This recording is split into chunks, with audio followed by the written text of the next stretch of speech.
Hello there, David Taylor or Mr. Pelargonium, back with another video for the Pelargonium and Geranium Society. They keep coming thick and fast because there's a lot going on and I'm doing quite a bit with my plants at the moment. Today it's all going to be about cutting back one of my giant Regals, just to show that you really do not need to be frightened about cutting plants back. And I'm also going to have a little shape up of one or two of my little standards that I got growing, some of my younger ones. So let's just get going.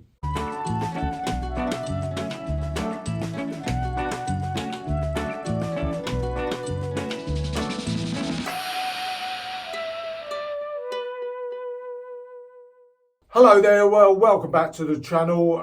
It's another video. I've actually just finished recording the previous one, which would have gone out first, about the cuttings of the I say the more unconventional types of plants. They're not unconventional at all. In fact, they're probably more like what people would call a pelargonium anyway. So I've covered most bases on that now in the last couple of videos. Now today, I've got this giant, really gorgeous Regal Pelargonium called Doris Shaw that I gave a monumental crop back to about a week ago. Now, to be honest, I'll take the camera off. I'll do a separate little overlay video of this. This is what it's looking like now. There's really not a great deal left of it, to be quite honest. I wanted this to be really cut back hard. It had really bad whitefly, it did have to be said. So that was another reason why I wanted to cut it back fairly hard. And I suppose what I'm really trying to get over is just purely the fact that you really do not want to be frightened of cutting your plants back.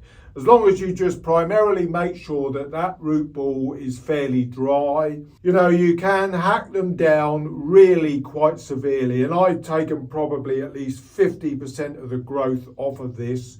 And I suppose I'm trying to get over that you can do. Don't be frightened of doing this. As I said, always make sure that that root ball is on the driest side.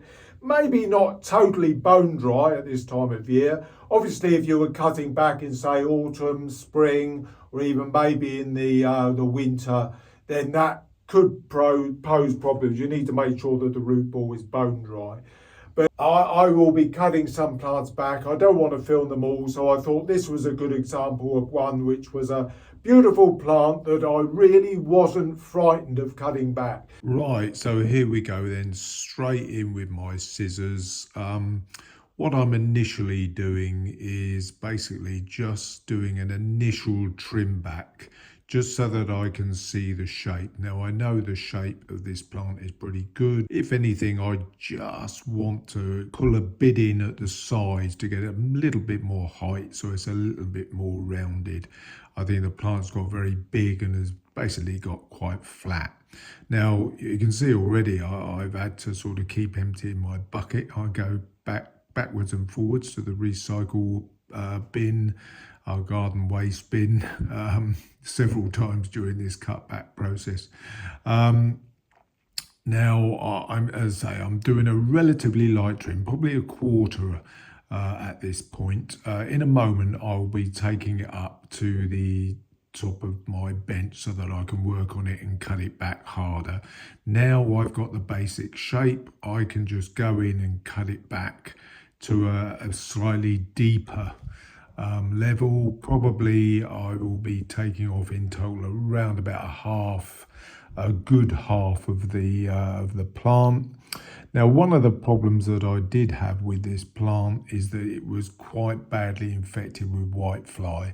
So one of the other things that I'm doing is taking a lot of the leaves off with the whitefly eggs on.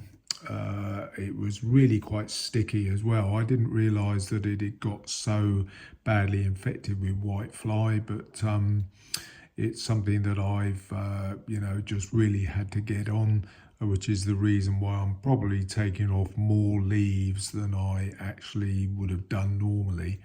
But it was really quite bad. Whitefly has been particularly bad this year. Just to excuse the light levels going up and down. It was a fairly sunny day with little bits and pieces of cloud, but it didn't make it easy for getting the light levels right for the camera. But There you can see clearly what's going on.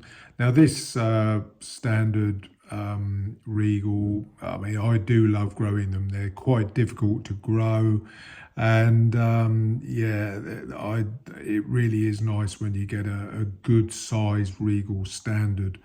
So I'm continuing to crop back, continuing to strip leaves, just going back now to around about a third. You can see I had to, that's one of the problems with any single flowering pelargonium. You do have to sweep up the leaves when they, the petals when they begin to drop. So that was something I did.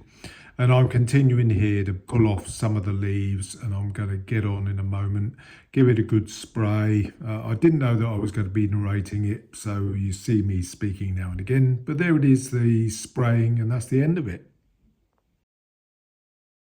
Yeah, so that's that Regal done. I'm pleased that it's sort of out of the way, it's cut back.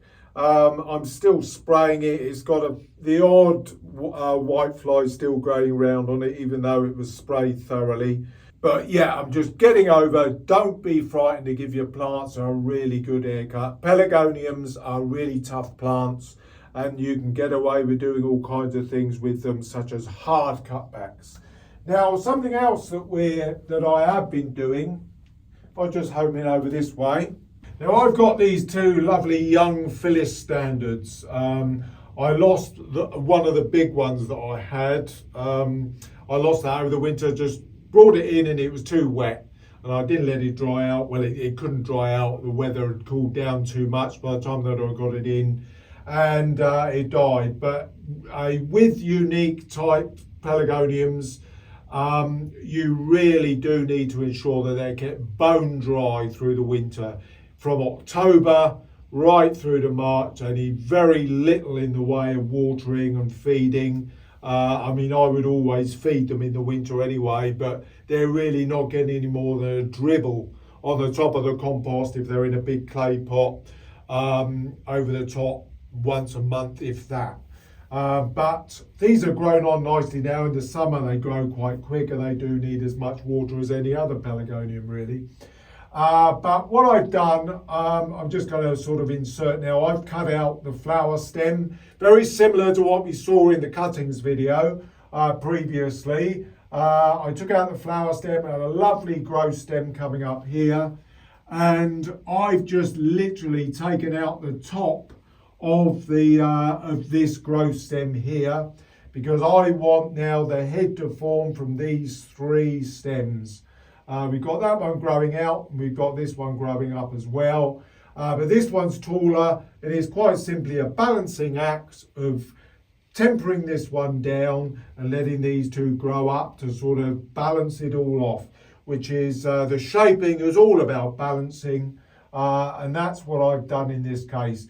Just nip that taller one out, and this is what you would do if you were even growing a bush plant. Exactly the same scenario. Nip that top out, let the rest of the plant catch up with it in order to begin the sort of shaping process of the head. And that's what I've done in this case. I thought I would just show you that, because it had a really big flower stem coming out the top, exactly the same as the other one, which is down here. But yeah, that's growing away, and this is already beginning to show the signs of catching up with the other side. So there we go, that's a relatively short one today, hopefully. A couple of tips about shaping and cropping. Don't be frightened to crop your plants. So yeah, just remember, I mean, if you've got plants that need potting on, keep them going. There's still hopefully plenty of time left this summer, in the Northern Hemisphere that is, to keep everything growing. And I'm sure I'll be back with a few more tips in the coming weeks. So that's it from me today. Bye-bye for now.